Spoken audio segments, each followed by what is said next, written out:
But yeah, I just jumped on the phones, and people are so scared to jump on the phones. But like, this is what I did to push past that fear when I was getting started. Think back to when you were a kid and you were making prank phone calls to Domino's or whatever it is. Right. This is the same thing.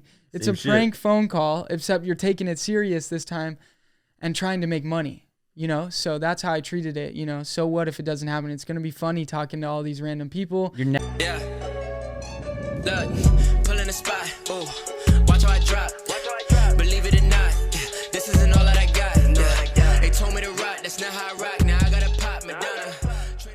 What's up, guys? Ricky in the Flip Lab. Today I'm joined by 18-year-old Jacob Blank. Now, for those of you guys that don't know, he's living out here in Phoenix, has a wholesaling business where he's in all these virtual markets. And tell the people, what does your business look like, and what have you done in sales over the past 6 months to a year? Yeah. Hey guys, thank you for having me. So I'm Jacob. Currently in my business, I have 4 acquisition managers, 4 virtual admin assistants, and then 30 cold callers.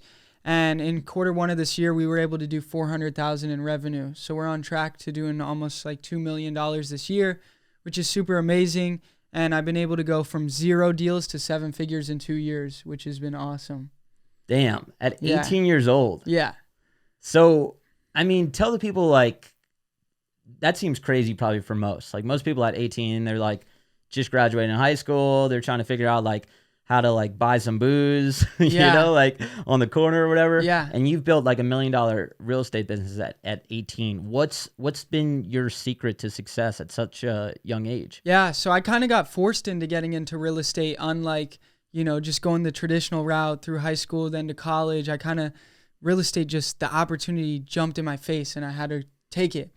Back when I was 16 years old, in sophomore year of high school, I got super sick with mono, so I had to drop out so that way I could get rest. So I dropped out of traditional high school for online school. Now I had so much free time, right? So I'm sitting at home just knocking out my school and then having nothing to do with the rest of the day. Shortly after that, my dad, who's in real estate, got in a lawsuit with his old business partner on a house. And so my family was doing terrible. He was doing terrible. It just really messed us all up.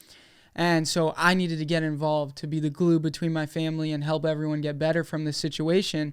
So my dad found a deal and wanted me to put $5,000 in on the deal. So I put that $5,000 in on the deal, did it from start to finish, and doubled my money.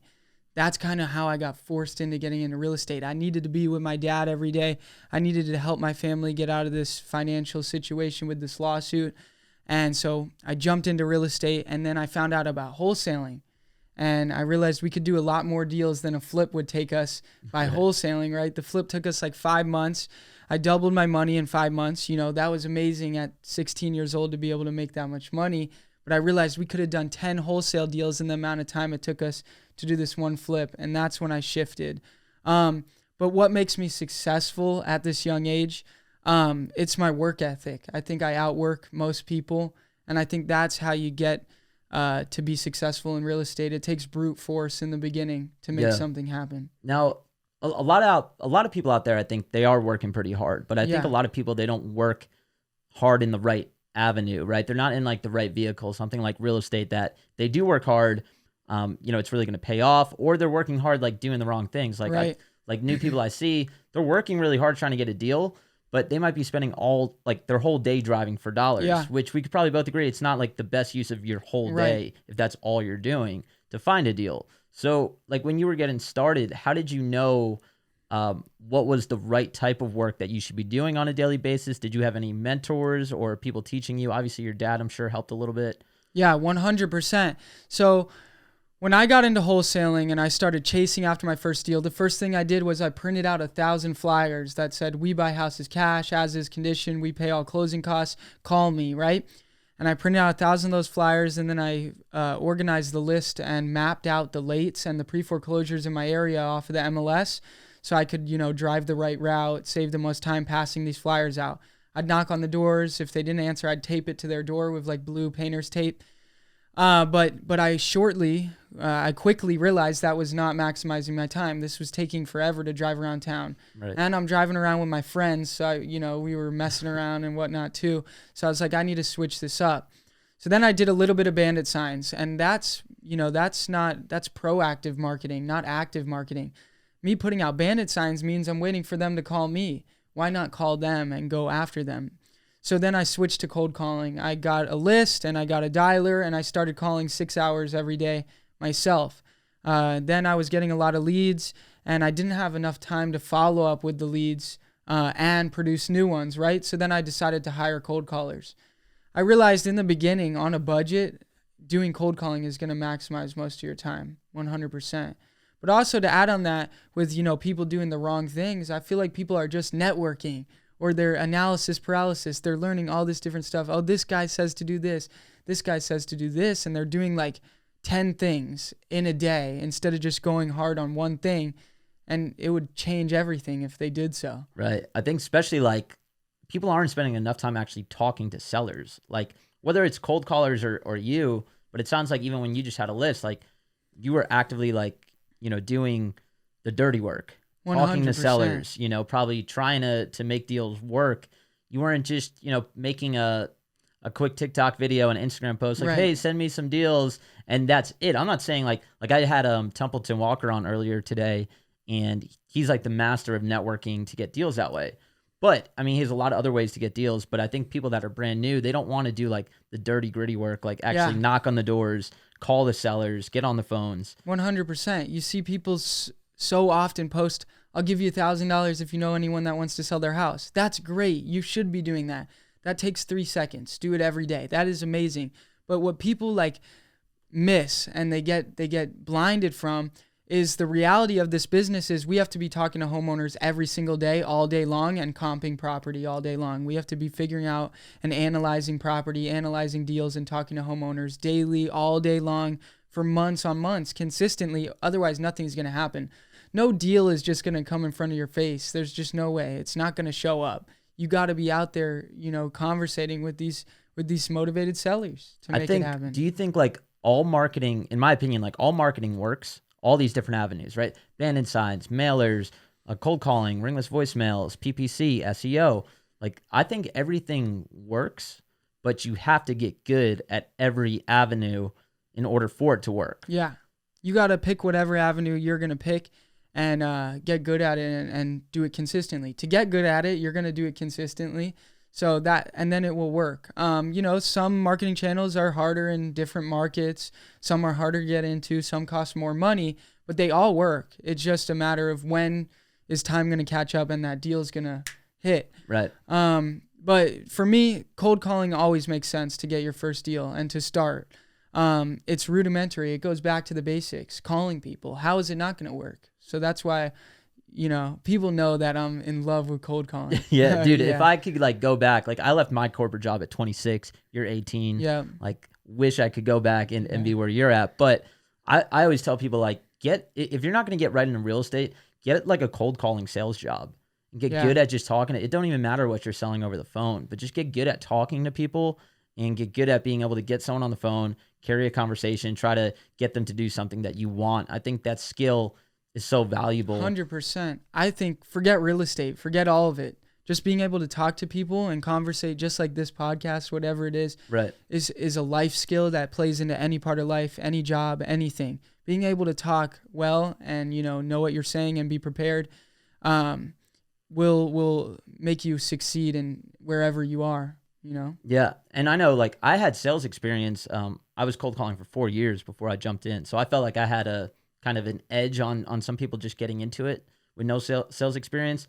Unless you had a sales job at like 12 or something like that. I feel like you probably didn't have that experience. So did you just hit the phones and just I just failed hit the until phones. you succeeded? I failed until I succeeded. Actually, the other day I found a video from 2019 of me shirtless in my living room cold calling and I sound like shit. I sound terrible. Like I can't believe this person was listening to me. But they still listened because I finally got through the intro to someone.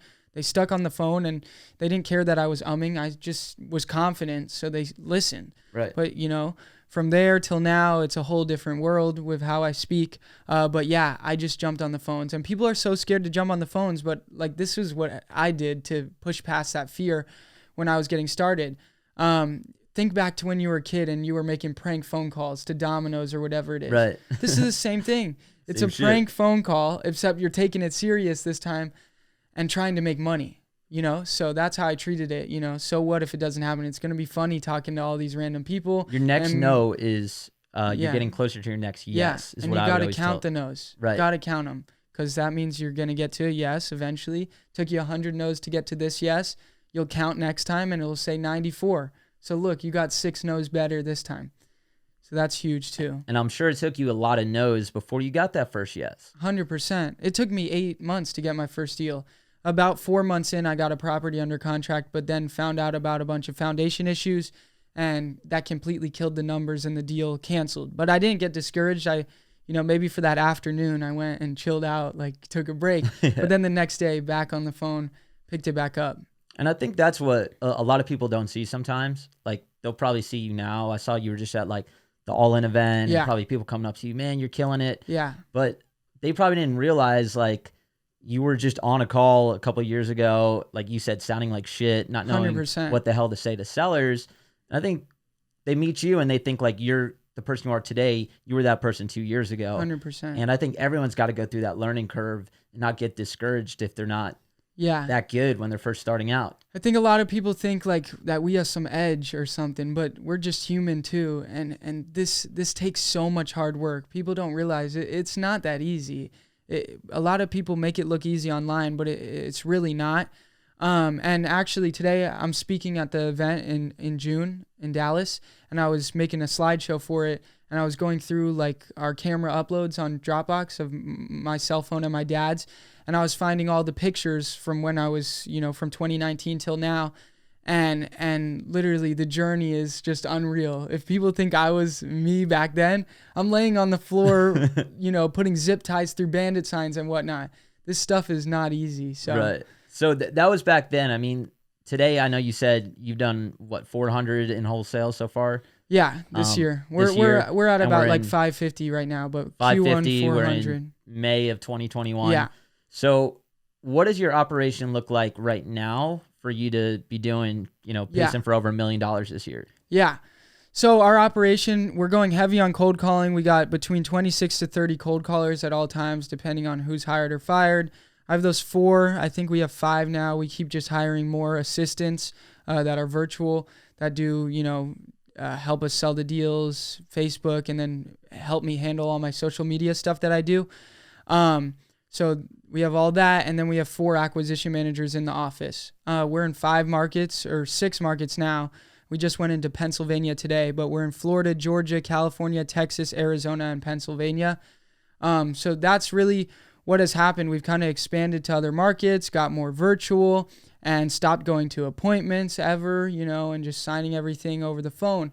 And that's kind of been able to help us produce more deals. Okay. So all these different markets, you're pulling lists, any certain list that you're pulling? Yeah, we do like blanket marketing, pretty broad Just high marketing, equity, pretty much for the high most part? equity. And then if we need more data, like we've ran through that a bunch, then we'll go and pull that market again with less equity, like down to 30% equity, or like we do it by years of residence. So normally we start in a market with 15 years plus residence, so they have a lot of equity, and then we'll drop down to 5 years or sometimes to 3 years plus. Yeah, we kind of are doing the same. But it sounds like you have a shit ton of cold callers. Yeah. So And I that's knew all it worked. Is that kind of all you're doing? Yeah. You're just So going we're kinda doing heavy on the cold SEO call? too, Okay. heavy on SEO, but we all know that's the long-term play. So we're getting a lot of leads. I'd say about 40 to 50 leads a month from SEO. Nothing too crazy, because obviously we're ranking for some things where there's less motivation and whatnot. But we're building that. And then we did do a little bit of SMS. We just cut it off. We were sending SMS daily to certain niche lists, but we cut that off. But we've mainly focused on cold calling because, like I said, it's rudimentary. It's back to the basics. It works. It got me my first deal. So when I got my first deal, I had 2 cold callers. Right when I got that deal, got the check in my hands, went to 4. After that, 5, 6, then jumped to 8, then to 12. And then I was at like 18 cold callers at the end of last year. And I was like, we got to ramp this up. We're going into a new year. So I was like, let's bump it to 30. And we went like to 26. And I think that's probably a reason why you've been able to grow so fast too. I think a lot of 18-year-olds, it's like they make that first wholesale check, find some dumb shit, some Gucci sandals or whatever the fuck. Yeah, kids are buying these days. Yeah, or they're chilling out. Right, too. or they're just chilling out. Like, even forget buying the stupid you're making stuff. like, right. Taking a break. Taking a break. What a 18-year-old would do. But you know, you handled it like a freaking man, and you're like, okay, I'm going to reinvest this. Yeah. I'm going to, you know, just put more into the business and just focus on just growing the business 100%. and not just focus on the money that you're making necessarily, which I think is easy when you're first doing this, and you might just be used to like making 10, 15 bucks an hour, and then you do a wholesale deal and make 20 grand in one day. Yeah. It's like a real kind of eye-opening moment. For sure. And then, you know, there's challenges of being this young and having, you know, a good amount of money and making a good amount of money to, you know, navigate through life, friendships. How do you deal with like that? Because I don't think I would have been ready at your age to have my own business and make all those sacrifices of like, I was a shithead at 18, Yeah. dude. Like I was just going out, partying, doing Right. that. Like, how do you find that balance to still enjoy your youth, but grow a business at the same time? Yeah. So I've been a shithead too, you know, Yeah. but I like decided when I was 16, like to just be great. Like I decided to like try to do something now, because I never wanted to go to college. I hated school. So I was like, let me do something. I was always money motivated. So, you know, I saw this happening eventually. I always knew I had something special. You know, I felt it. But, you know, there's challenges. Like I feel like, especially nowadays, my generation, we grow up watching these rappers, all these people on Instagram that are portraying this super rich life, right? And you think, oh, life's going to be great. I'm going to be super happy if I have this car, this amount of money, whatever it is. So it's been interesting, you know, to get money, get the dream car, whatever it is, and then be like, okay, this stuff doesn't make you happy. Figure it out. And so it's been cool. I think it's great to be learning those type of things, going through those type of things at a young age, because then I'm going to be way ahead of the game mentally on those type of levels. But I still hang out with my friends on the weekends. I can't relate to them that well. You know, I'm on a whole different planet, a whole different way of thinking than pretty much everyone around me. So it's interesting, and I don't really know how to explain it, you know? Yeah. I think what I went through, because I was a little older than you, you know, probably I had that moment at like 24, 25, like 4 years. I'm 28 now. But when I was going through that, at first when I like got into self-development and reading like some of these books, Rich Dad, Poor Dad, Think and Grow Rich, I was like, oh my God, like everyone needs to get on this wave. Like I've discovered this new thing. Yeah. But if you try pushing that on friends that just aren't about that life, you're not going to get, you know, good feedback from that. From your friends. 100%. They're just going to tell you like, dude, take that shit somewhere else. Like you've changed. You're not the same. You think you're better than us and all that stuff. Yeah. Something interesting about that too is the funny thing is when you start to, you know, come up and build a business and people are seeing it on social media, you're doing well. You'd think that your close circle, your really close friends would be, you know, Jacob, how are you doing this? And asking like so many questions, you know, like, I want to do this. Can you give me some advice?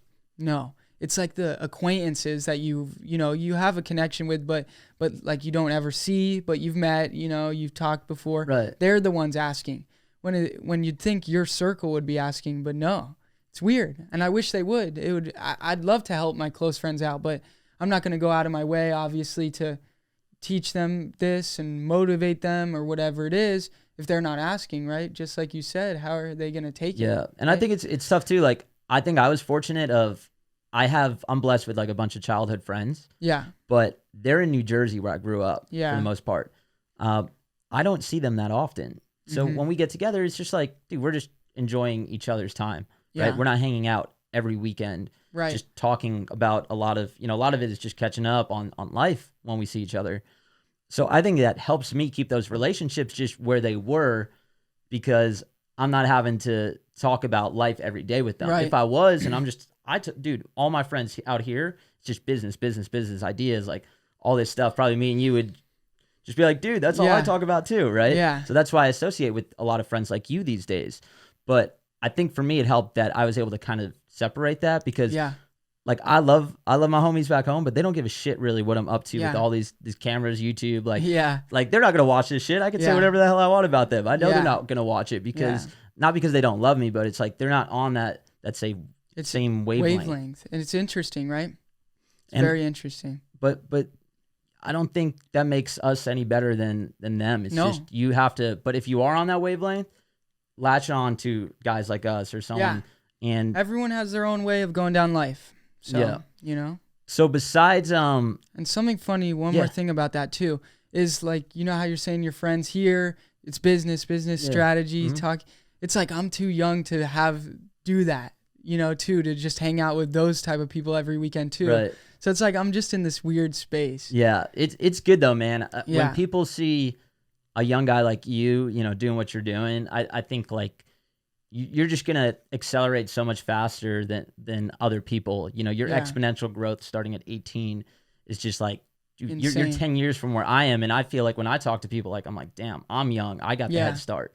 So you'll be fine, man. Just probably a couple different learning curves 100% than people later on when they're trying to start it with a family and a wife, and that's kind of a whole different dynamic. Yep. So where do you see yourself heading, you know, over the next 5 years? Because you are young. You know, do you think a lot about the future and where you're heading? It's hard because I've gotten to a place so fast in 2 years that, you know, and at such a young age that it's like unimaginable already, right? So it's really hard to imagine 5 years down the road and whatnot, but it's really hard. But there's a new goal of $10 million. I'm going to try to figure out how to get there. And that's like a 2-year goal, 2-3 year goal. So, and I don't know exactly what avenue I'm going to get there. It's definitely going to be other things than real estate too. But that's kind of what I'm figuring out now. Now that I've got some money, figured out how to build a business to 7 figures, now how do I position to, you know, 8 figures? That's what I'm going to try to figure out. So do you have an office right now? Yep. And how many people work out of that office? Yeah, we have 4 people in there right now. Okay. But we're hiring in about 2 weeks. So if you want to look out on my Instagram and you're in Arizona, you could possibly come work too. Just see yourself doubling down on more leads essentially, or adding different marketing channels possibly? Yeah, we're going to be going into PPC a little bit. We have done PPC in the past, but turned it off. We're going to try to run it ourselves this time. So we're going to look into that. What would you say your total monthly overhead is right now between marketing, the office, employees? In marketing, we're spending about $22,000 a month, and then $8,000 in overhead and employees in office. So like $30,000 a month. Okay. Yeah. I mean, dude, I think that's like a lot of people that I hear who are doing it virtual. It sounds like that's almost like the minimum threshold, but it sounds like you're staying pretty lean. Yeah. I don't think 30 grand's a lot. I mean, no, not with that many. We're still at a 60-40 business like that. Yeah. And that, you know, we're all blessed to be in this business, us wholesalers, because it's a 60-40 business. You don't see that in a lot of businesses. No, it's this much profit. It's crazy. It's like, you know, some like a PPC click, right? People in real estate bitch. It's like, oh, it's $40 a click. Yeah. It's like, dude, HVAC guys are paying $40 for a click, and they might make $2,000 on a job or something like that. One click for us could be $100,000 flip. Right, and it's $200 a click, or or whatever. It's like the ROI though off a click. Like we can see it so much. It's all relative, but people don't look at it that way. Right. When you compare to other industries, I think wholesaling is one of the lowest costs for how much revenue you can make in your first couple of years. 100%. I don't think there's many other businesses quite like that, how you can scale a wholesaling real estate business. 100%. What would you say, being virtual, what's the biggest challenge for you being in all these virtual markets? Yeah, most of the time, because I always tell people, they're like, should I find buyers before I even go after my first deal? No. So we just jump into these markets, we lock up a bunch of deals. We're not sure exactly if we have them at a good enough price to be able to sell it easily. So a lot of times, right when we get in that market, it's really hard to move these deals. We're only making $3,000 to $8,000 on the first couple, and we got to figure out how to sell them. We got to find a buyer, and I think that's just the most challenging, because you know how to lock them up. You know you're going to send the marketing out. You know you're going to get leads back. You know you can close. So then we have all these deals, and it's like, oh, now we got to find people that we can't just cold call, you know? Right. It's like different. I know what we found was hard too is like I would lock up some virtual deals. I remember we locked up this one in California. It was like a shed. I think a crackhead was living in it. We don't even know, but we locked up for $5,000. And it was like 2 hours outside LA, Boron, California, had like 5,000 population. We're like, I don't know if we're ever going to sell this. Dude, everyone wanted this deal. We had a bunch of people, sold it for like 27, made like over 20 racks on it. It was cool.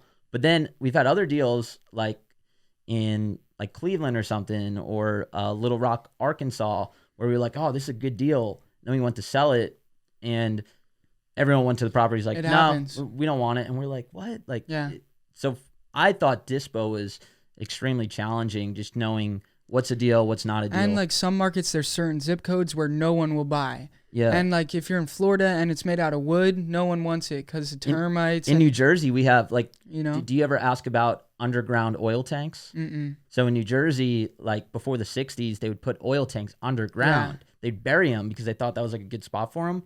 But they didn't know, like, 50, 60 years pass, they get all fucked up underground. Yeah. They start leaking. Dude, it could cost 40, 50 grand to fix contaminated soil. That's like septic tanks. Right. Minus the well, I guess the soil does get contaminated too. It's a massive problem. I was going to make like a $40K deal in Terrebonne, Oregon. It's a 2,000 population town. I was just like, let's lock it up. So that's another thing, right? We're talking about how some sell. We thought it wasn't a deal, but we locked it up for $5 grand and made 20 or 22 grand. And we had no idea. You guys got to be shooting your shot way more. I locked up a deal. Everyone, all these big players in town that helped me sell my deals back then was like, don't lock this up for more than 150. I locked it up for 207 after talking to the seller for like a year, trying to get them down to 160. And I go, what can we sell it for? And he's like, we can sell it for 150, what I told you. And I'm like, well, I'm going to go for it. I put 15K on each of the properties. They were all on the same lot. And I sold it and made like 52K total. And it got sold up another 50K. So it ended at 300. He told me to sell it at 150. You just never know what's going to happen. Shoot your shots, guys. Yeah. And in Oregon, this deal, 2,000 population, how would I know that I was going to find a buyer? So I just started calling, seller sites. I did Terrebonne, sell my house fast, right? And then I was trying to find a mom and pop little website, right? Found this guy, but because I was in town, he manipulated me, told me the septic was bad. A septic person went out, but I think he made it seem like it was going to cost a lot more than it was. But I made 15 grand still. You guys both made out pretty well. Yeah, and this was right at COVID. Right. And so he was taking a big risk. Yeah. But I spoke with him the other day. He made a lot of money on that deal, which is great for him. Right, when everyone could win. So that's amazing, man. What you're doing at 18 is just so crazy. And it should inspire everyone that no matter where they're at now, by 18, you could be wholesaling $1 million a year in real estate. 100%. Where do people find you if they want to learn more about you, send you deals, things like that? Yep. You can find me at Jacob Blank on YouTube, Instagram, TikTok. Just reach out there. Also, jacobblank.com. You could go to jacobblank.com and find everything there. Cool, man. Excited to see you grow here in Phoenix. Thank you. Keep crushing it. Awesome. And thanks for coming in today. Thank you for having me. I really appreciate it. Yeah, absolutely. Thanks.